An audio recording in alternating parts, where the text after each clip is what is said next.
En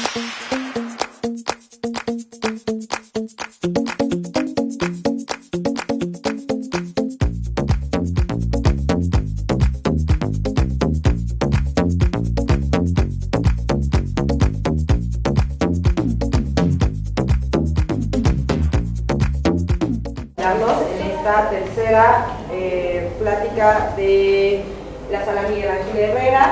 El día de hoy nos acompaña Santiago Emilio Rabade García, que es ingeniero geofísico desde 2014 y maestro en Ciencias de la Tierra por la UNAM.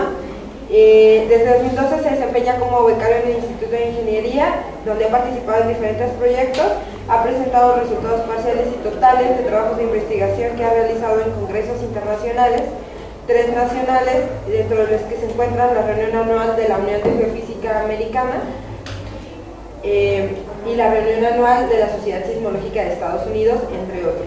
Dentro de sus líneas de investigación se resalta la obtención de estructura somera de la corteza de alta resolución y exploración de campos geotérmicos y petroleros. Le damos la bienvenida, gracias por acompañarnos a esta exposición. Gracias. Bueno, pues muchas gracias a todos por venir. Mi plática se llama Del agua a ciudad, consecuencias en los efectos sísmicos en la CDMX, ¿no? Y muchas veces nos platican, la ciudad fue fundada sobre un lago, esto tiene consecuencias sísmicas, pero en realidad no nos enseñan cómo era este lago, cómo lo fuimos secando y cuál fue su evolución. Entonces quiero hablarles ahorita un poquito de cuál fue esta historia del lago, cómo afecta a nuestros edificios y qué estamos haciendo en el Instituto de Ingeniería para tratar de entender mejor estos procesos. La que sigue, por favor. Entonces, mi plática va a estar separada en 3 partes. Primero vamos a hablar del lago. ¿Qué era el lago? ¿Cuál fue su origen? ¿Cuáles fueron sus características? ¿Y cuál fue su evolución? Su evolución, sobre todo, desde que nosotros empezamos a desecarlo. Luego vamos a hablar de los sismos. ¿Cuál es su origen? ¿Por qué tiembla en México? ¿Y cuáles son los efectos en la Ciudad de México y en las cuencas sedimentarias en general? Y posteriormente vamos a hablar qué estamos haciendo en el Instituto de Ingeniería, en la Unidad de Instrumentación Sísmica y en la Coordinación de Ingeniería Sismológica para entender mejor los efectos sísmicos en el Valle de México. Vamos a empezar con el lago. Este es el lago en su máxima extensión y está sobrepuesto sobre la Ciudad de México. Si se pueden dar cuenta, pues es casi toda la Ciudad de México, ¿no? La que sigue, por favor. Todos conocemos el mito fundacional de los aztecas, que incluso llegó a nuestro escudo nacional. Vamos a construir la ciudad en donde veamos a la serpiente, al águila devorando una serpiente, en un islote, ¿no? Y aquí está una representación artística de cómo fue la ciudad en 1500, cuando llegaron los españoles. En realidad, la isla de Tenochtitlán era muy pequeña y fue creciendo. Ellos fueron los que empezaron a secar el lago y tenían varias calzadas, ¿no? La calzada que se ve hasta su lado izquierdo es la que llegaba a la Sierra de Guadalupe, al Tepeyac. Hacia acá salía al poniente de la ciudad. Y este es el Cerro de la Estrella y la Sierra de Santa Catarina. Y al fondo se ven los volcanes. ¿La que sigue? Y este es más o menos como era el lago. En realidad no era un lago, eran varios lagos juntos. Al norte estaban los lagos salados y al sur estaban los lagos de agua dulce. Estaba el lago de Zumpango y de Jaltocan y luego el lago de Texcoco, que era la parte más grande. Algunos llaman aquí alrededor de Tenochtitlán la Laguna de México y luego al sur estaba el lago de Xochimilco y el lago de Chalco. Había partes que eran lago a veces, lago no a veces, que son las marismas, que son zonas de inundación, zonas como pantanosas, no muy profundas, pero en realidad ahí no se podía construir. Y empezamos a ganarle terreno al lago construyendo las chinampas. Eso fue como nuestra primera forma de ganarle al lago. Y en realidad el lago tenía muchas pequeñas islas que eran parte de los asentamientos humanos, que son estos espacios que se ven en el lago, como si fuera uno de esos quesos que huelen feo.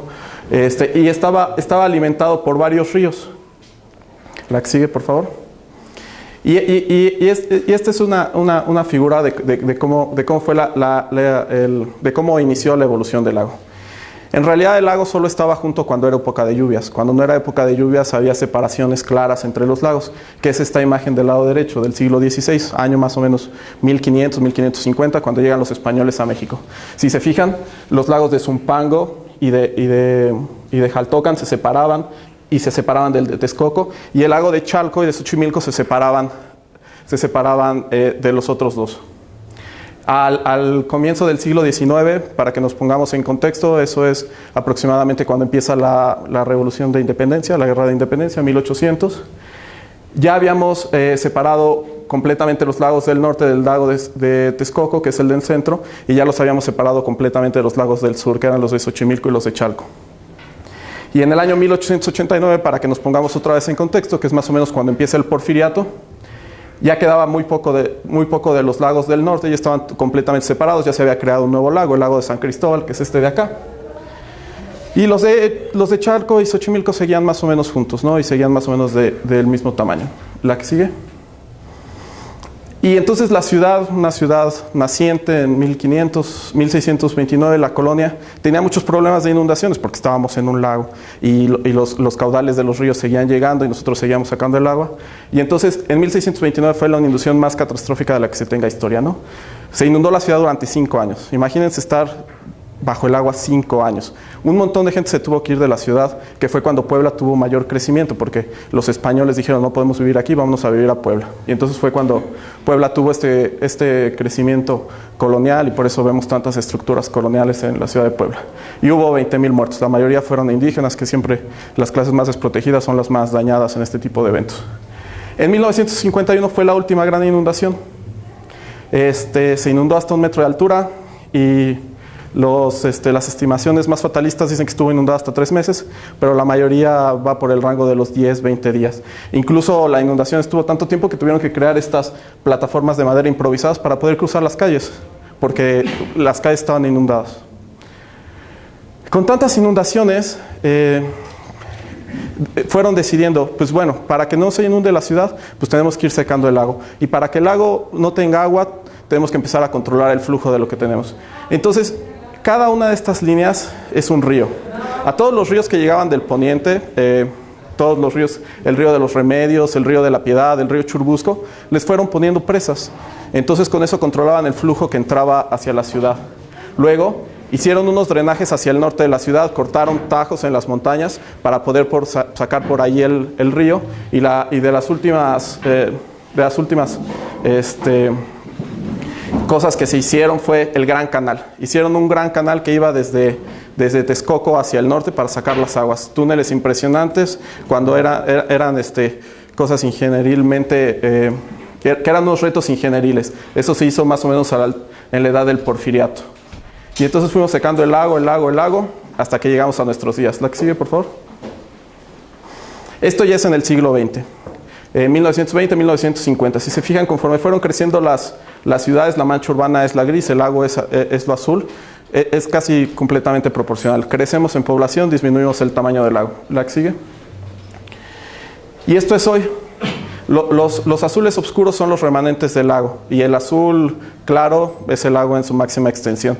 Como ven, ya nada más queda un pedacito del lago de Zumpango, que queda muy cerca de la base aérea militar, allí en Santa Lucía. Queda un pedazo del lago de Texcoco. Si se fijan, la forma no es natural, ¿no? Es casi una elipse, un cuadrado. Es porque lo hicimos artificialmente, es el lago Nabor Carrillo.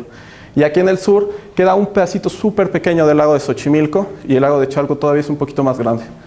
Pero entonces esta fue la historia. Durante 500 años hicimos esto. Y ahora la Ciudad de México y el área metropolitana viven 23.5 millones de personas.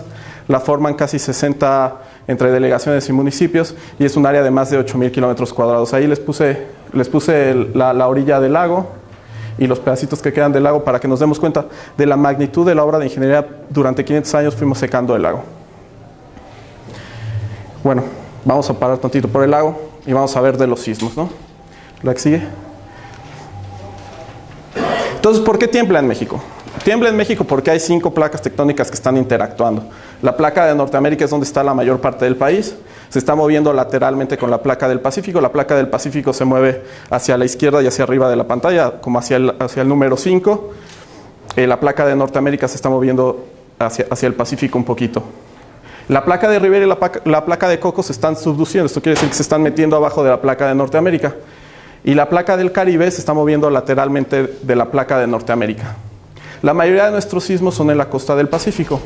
Y los más importantes son los de la placa de Cocos y los de la placa de Rivera. ¿Esto por qué? La importancia se da porque afectan a mayor número de población.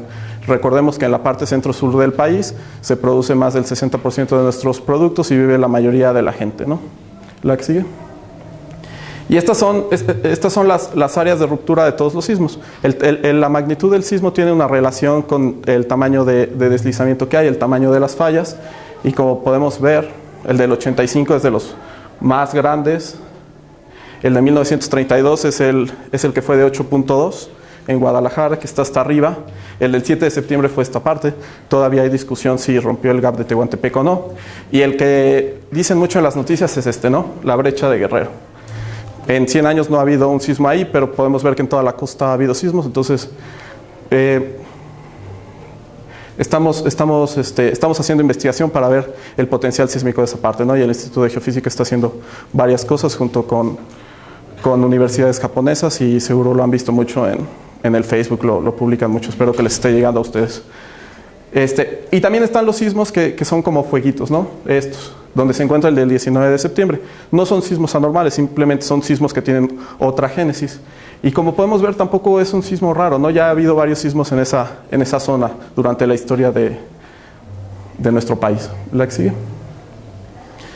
Este es el mapa de movimiento del terreno. Nosotros en el Instituto de Ingeniería hacemos estos mapas y los compartimos con Protección Civil, con el Centro Nacional de Prevención de Desastres y con el Instituto de Geofísica, con el Sismológico Nacional. Y lo que tratamos de hacer es lo que miden nuestros instrumentos, aceleraciones del movimiento del terreno, compartirlos para que las respuestas del gobierno puedan ser muchísimo más fáciles, ¿no? Entonces, como podemos ver, muy cerca del epicentro siempre hay las mayores aceleraciones, y conforme nos vamos alejando va disminuyendo el movimiento del terreno. Pero aquí venimos a la otra pregunta. ¿Por qué si conforme nos vamos alejando del epicentro va disminuyendo el movimiento del terreno, en la Ciudad de México se sienten tan fuertes los sismos? Y es donde nos vamos a ligar con el lago. La que sigue, por favor. Esta es la Ciudad de México, y todas estas líneas negras es el mapa de isoperiodos. El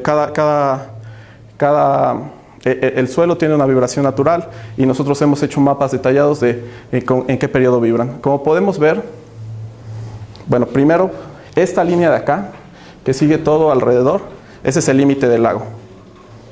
Entonces, como podemos ver, la mayoría de los daños están dentro de la zona del lago. Todos los puntos amarillos, naranjas y rojos, los rojos son los colapsos, están dentro de la zona del lago. Y la zona rosa que está atrás fueron los daños en 1985. ¿Dónde están? También en la zona del lago. ¿Por qué están en la zona del lago?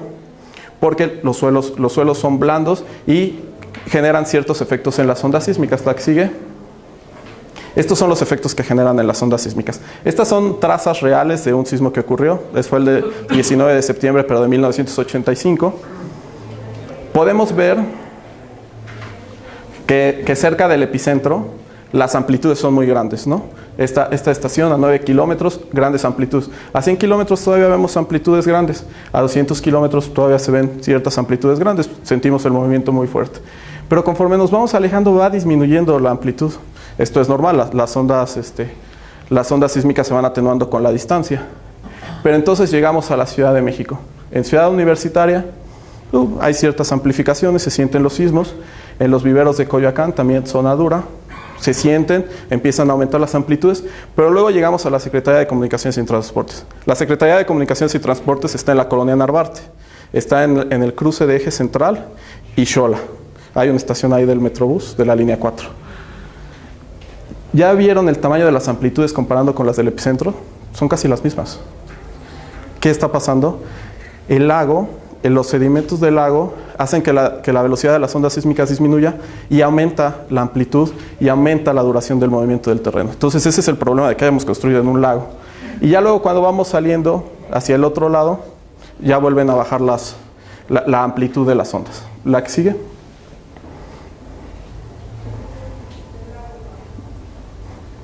Antes. Entonces traje este video, está en inglés, estamos haciendo la versión en español, pero todavía no la acabamos, que explica muy fácilmente y muy visualmente qué es lo que pasa. Entonces tenemos tres estructuras distintas. Tenemos una casa, tenemos un edificio de mediana altitud y tenemos un edificio muy alto. Cada uno tiene un periodo de vibrar distinto. Las casas son estructuras más pequeñas, tienen periodos menores a 1 segundo. Los edificios de esa altura tienen periodos aproximadamente de 1 segundo, y los edificios más altos son mayores a 2 segundos. Y, si le puedes poner play. Para atrás. No, para el otro lado.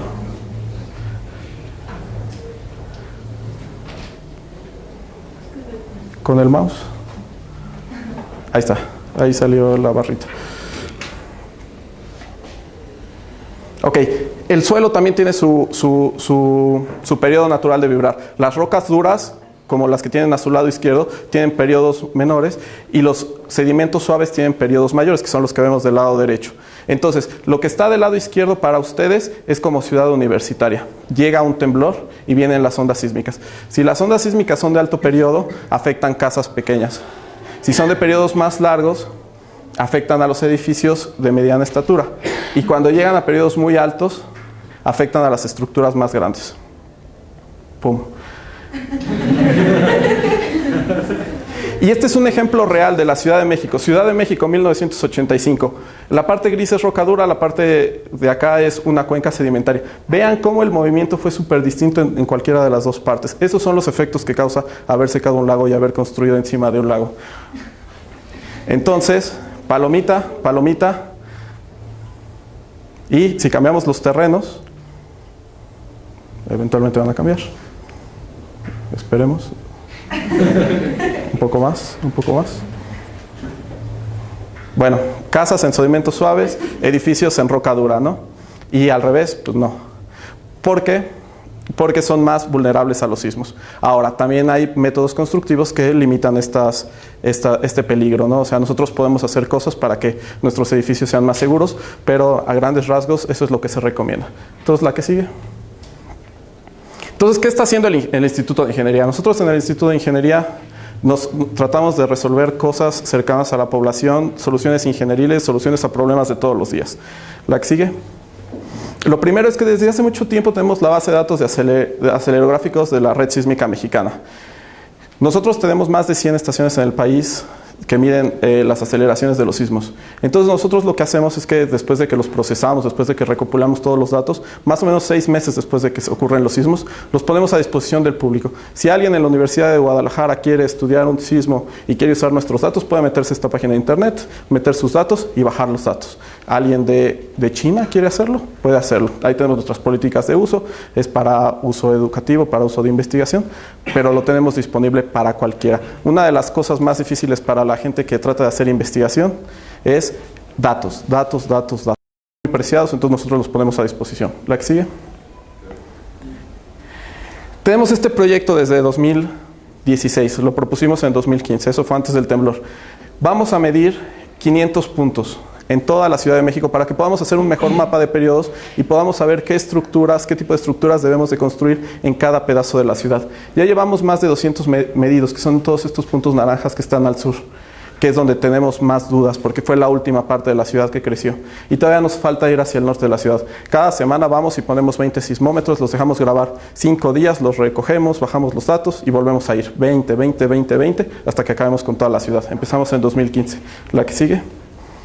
Vamos a poner 15 nuevas estaciones sísmicas en la Ciudad de México, ya las teníamos planeadas desde antes. Con esto vamos a aumentar nuestra cobertura. Ya la universidad, el Instituto de Ingeniería, junto con el Instituto de Geofísica, tiene al menos 30 estaciones grabando en la Ciudad de México, pero necesitamos más para tener más certidumbre de lo que está pasando y tener más datos para poder hacer nuestras investigaciones. La que sigue. Y también estamos desarrollando nuevos instrumentos. Los instrumentos sísmicos son carísimos, y es una de las limitaciones para hacer investigación. Entonces nos pusimos de acuerdo con la gente de electrónica, con gente también del Instituto de Ingeniería, vamos a desarrollar nuestros sensores. Los complementamos con sensores de alta calidad y podemos tener muchísimo mayores datos. Y este es un ejemplo de los resultados que estamos teniendo. Este es un mapa de periodos con los datos que ya recogemos. Y como podemos ver, los periodos más altos, las mayores profundidades del lago están. Esta es la parte del lago de Xochimilco, lo que queda de él, y ya estamos generando resultados. ¿La que sigue? También somos parte de la Red Sísmica Mexicana. El Instituto de Ingeniería, como les dije, tiene más de 100 estaciones. Es una de las redes más grandes del país. Yo creo que la segunda, después del Sismológico Nacional, que también es de la UNAM. Entonces, nosotros como UNAM tenemos como 200 estaciones en el país, y lo que nos pusimos de acuerdo con Senapred es juntarlas y hacer algo que se llama Red Sísmica Mexicana. Con esto generamos mapas de movimiento del terreno y tenemos una comunicación directa. Y lo que vamos a hacer es que vamos a instrumentar otras ciudades, porque no todo es la Ciudad de México, ¿no? Vamos a poner en tiempo real las estaciones de Puebla, las estaciones de Guadalajara, las estaciones de Acapulco, para que también podamos generar mapas de movimientos del terreno ahí y podamos continuar con nuestra investigación. Y eso es todo. Muchas gracias.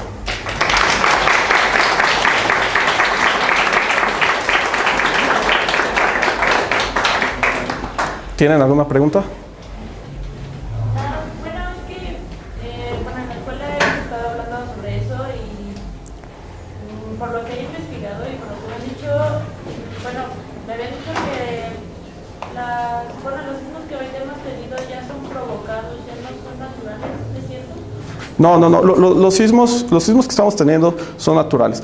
Hay ciertas ramas de la investigación que están buscando la sismicidad inducida, pero generalmente esto ocurre en escenarios muy conocidos, ¿no? Generalmente cuando se inyectan cosas para sacar petróleo, que es lo que se llama el fracking, eso aumenta la sismicidad. Pero estos sismos, como pudimos ver el mapa, son sismos que vienen ocurriendo de todo el tiempo, ¿no? Ahí vimos un montón de puntitos donde ocurrió el del 19 de septiembre, en el 99 había ocurrido el del Tehuacán, y en el 97 creo que había ocurrido otro. Y en la costa del Pacífico es normal, lleva ahí temblando miles de años, ¿no? Porque este proceso de subducción lleva ocurriendo miles de años. Entonces estos sismos son comunes que ocurran en esos lugares y son magnitudes que se esperaban. No sabemos cuándo va a temblar porque es imposible predecir cuándo van a ocurrir los sismos, pero son lugares con potencial sísmico. Ahí puede ocurrir un sismo en cualquier momento. La diferencia que habría, por ejemplo, de los sismos que se dan en las costas, ¿no? Se supone, no respondes, es cierto, que son choques de las placas y demás que pueden hacer este tipo de cosas y genera eso. Pero los que se hacen, digamos, en esta parte continental ya dentro de estos, ¿cuál es el...? Sí, entonces, los sismos que ocurren en la costa se está metiendo una placa abajo de la otra. Y lo que está pasando es que yo estoy empujando esto y conforme voy aumentando la fuerza, pero no hay movimiento, entonces se va almacenando hasta que después hay un jalón. Eso es lo que ocurre en la costa, más o menos. Ahora, lo que ocurre adentro de la costa, que eran los que se veían como fuego. Esta placa se está metiendo abajo. Aquí arriba está Norteamérica. Entonces, la placa que está abajo, esta, se rompe. Esta placa, en la que está abajo. Y entonces genera las ondas sísmicas que llegan a nosotros. Si se fijan, el sismo del 19 de septiembre fue muy profundo. Entonces ocurrió en la placa que está abajo, porque la placa que está abajo está siendo jalada hacia el manto. Entonces, está siendo detenida en la costa y está siendo jalada por el manto. Entonces, esto está generando grandes esfuerzos y de repente se rompe y genera ondas sísmicas, ¿no? Oye, pero eso modifica la cuestión esta del nivel del mar. O, es decir, porque si algo se rompe acá, quiere decir que la altura a nivel del mar de esa zona baja. Es decir, la ruptura de las placas que están abajo genera que se esté hundiendo. Bueno, o sea, como el sismo del 19 de septiembre, eso está ocurriendo abajo del continente de Norteamérica, eso está ocurriendo a 50 kilómetros de distancia, ¿no? Entonces eso ya no tiene ya no tiene ningún efecto en lo que pasa en el mar. Los sismos en la costa pueden ser tsunamigénicos. Si ocurren muy cerca de la zona de subducción, el movimiento hacia arriba de un sismo inverso, esto genera que se generen ondas y se haga un tsunami, ¿no? Pero los sismos que ocurren a profundidad, como el del 19 de septiembre de este año, esos pues, ya no son tsunamigénicos, ¿no? Porque están 50 kilómetros abajo de la corteza, 60 kilómetros, y bueno, ahí ya no... Y hablando de eso, o sea, hasta donde yo sé, nunca hemos tenido un tema de tsunami con todo el tema de... ¿Es posible que se dé? Sí, en este sismo hubo tsunamis, se registraron elevaciones, me parece que hasta de 1 metro en algunas estaciones. El sismo del 85 también tuvo un tsunami pequeño, se registraron creo que 50 centímetros en Acapulco o en Ixtapa, en alguna de los dos, ahorita no lo tengo súper presente, pero sí se pueden generar. Pero no a nivel de los asiáticos. No a nivel de los asiáticos, pero sí tiene potencial tsunamigénico. Allá atrás, ¿querías preguntar algo o ya no? Sí, bueno, México ha tenido dos grandes sismos, o que considera dos grandes sismos, que es el del 85 y el más reciente del 19 de septiembre.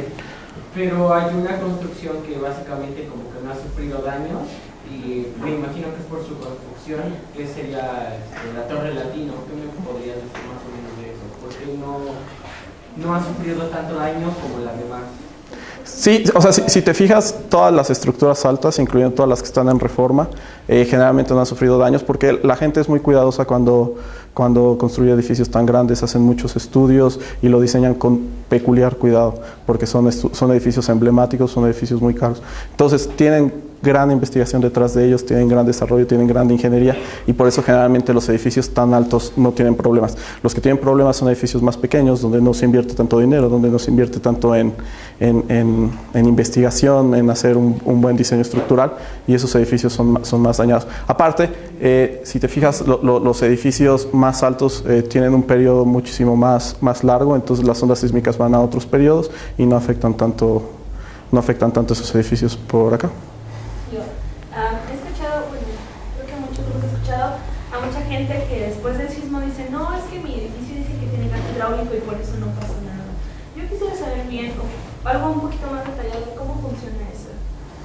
Bueno, los gatos hidráulicos no son mi especialidad, yo voy más para el área de sismología, pero lo que se trata es que los gatos hidráulicos amortiguan el movimiento. Entonces, el problema de los edificios es que entren en resonancia, y eso quiere decir que el edificio tenga el mismo periodo que el suelo y los dos giren al mismo tiempo, y eso genera que se rompan. Entonces, los gatos hidráulicos cambian el periodo del edificio para que no resuene. Entonces, en vez de que se esté ya moviendo como un péndulo, ya tiene movimientos más suaves que no afectan la estructura. Allá atrás. Porque cuando, o sea, hay veces que los edificios solamente tienen daño en la parte superior, o sea, no tienen ningún daño en la parte como los medios y abajo, porque son este daño arriba. Sí, bueno, otra vez no soy experto en edificios, pero pues muchas veces el movimiento, las aceleraciones son más altas en la parte superior, entonces esto genera que los daños se concentren en las partes superiores, o puede que los edificios estén desacoplados por alguna razón constructiva y que el daño se presente en algunas partes u otras, pero otra vez no soy experto en eso. ¿Sí? Una pregunta, en el estudio que se está realizando desde el 2015, el tiempo que tardarían ustedes en terminarlo y en darle difusión a la población, sobre todo por algo muy importante, porque vemos que desafortunadamente en nuestro país, debido a la cuestión de la corrupción, permiten construcciones quienes gobiernan sin prever las situaciones que hoy pasamos con los sismos. ¿Qué van a hacer ustedes en cuanto a esa situación y el compromiso que tiene la UNAM con la sociedad? Sí.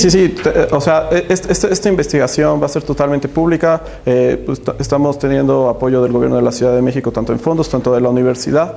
Y lo que planeamos es hacer un nuevo modelo de velocidades del Valle de México, donde veamos bien cuáles son los límites del lago, dónde llegamos a las capas duras, y eso lo vamos a hacer público en la sociedad, tanto para la sociedad científica en revistas arbitradas, tanto para la sociedad civil yendo a programas de televisión a decir lo que vimos, teniendo un micrositio en la universidad para que la gente pueda consultar nuestros resultados, y todos los datos van a ser públicos, es parte del convenio con la Ciudad de México. Eventualmente cualquier universidad, cualquier persona que quiera revisar lo que hicimos puede revisarlo, porque de eso se trata la ciencia, ¿no? Nosotros procesamos nuestros datos, proponemos unos resultados y tienen que ser repetibles, ¿no? Es el método científico, entonces eso va a ser totalmente público. ¿Cuándo lo terminarían? Un par de años.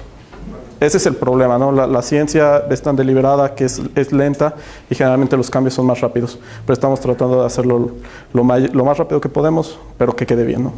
Porque eso es lo más importante al final de cuentas. Digo, en el caso, por ejemplo, de que en los gráficos que mostraste, no se muestran sismos, digamos, en toda la parte de la península de California y eso. O sea, ¿hasta dónde es mito ese tema de la posible separación de California si no se han notado movimientos? Sí, bueno, en la península de California ese sistema de fallas en la parte norte es lo que se convierte en el sistema de San Andrés cuando es en su parte de Estados Unidos. Entonces, las simulaciones que han hecho en otras universidades, en miles de millones de años eso se va a separar si siguen los movimientos como los estamos viendo hasta ahora, pero son de centímetros al año, entonces por eso no vemos grandes movimientos. Pero esa zona tiene gran potencial sísmico, ¿no? Me parece que en los 2000 hubo un terremoto en Mexicali, el mayor Cucupá se llama, y hacia el norte, hacia California, hay muchos más sismos. Entonces eso sí, el problema, bueno, no es un problema. Nosotros, el Instituto de Ingeniería, no tenemos tantas estaciones para allá. El sismológico sí tiene más estaciones para allá y hace más investigación para allá. Y también entra otra institución, el CICES, el Centro de Investigaciones Científicas de Ensenada. Ellos tienen una gran red y ellos hacen la mayor parte de la investigación del Golfo de California, ¿no? Bueno, fue lo del temblor de 19 de septiembre. La alarma sísmica sonó tiempo después. Más adelante escuché que era porque el epicentro había sido en otro lado al que usualmente se tiene. Pero con la imagen que nos mostraste se tiene registro de que ya ha habido sismos en diferentes lugares. ¿A qué se debe de que nada más se estaba vigilando ese punto y no se vigilan los demás? Sí, bueno, el mayor potencial sísmico está en la costa del Pacífico, que es donde ocurren los mayores sismos. Entonces, la mayoría de las estaciones, si ustedes pueden buscar las estaciones del CIRES, nosotros no manejamos la alerta sísmica, están en la costa del Pacífico. Entonces, más adentro ya no tenemos tantas estaciones. El CIRES, para que las estaciones, para que su algoritmo decida que es un temblor, tarda 6 segundos más o menos aproximadamente. Y las ondas sísmicas tardaron 20 segundos aproximadamente en llegar del epicentro hacia acá. Entonces probablemente si tuviéramos más estaciones podríamos poder tener 10 segundos, 5 segundos, algo así, pero tampoco no es tanto tiempo como el generalmente tenemos en la costa del Pacífico, que fue muchísimo más lejos, ¿no? Entonces pues supongo que son áreas de oportunidad que tenemos como sociedad, de poner más instrumentación, de poder mejorar nuestros algoritmos para que en vez de que tarde 6 segundos, tarde 5 segundos, 4 segundos, 3 segundos y podamos tener este tiempo de evacuación. Pero si tenemos mejores construcciones más seguras, también eso ayudaría a que estos eventos no sean tan catastróficos como el que fue, ¿no? Bueno, si no hay más preguntas, le agradecemos a nuestro ponente con un fuerte aplauso.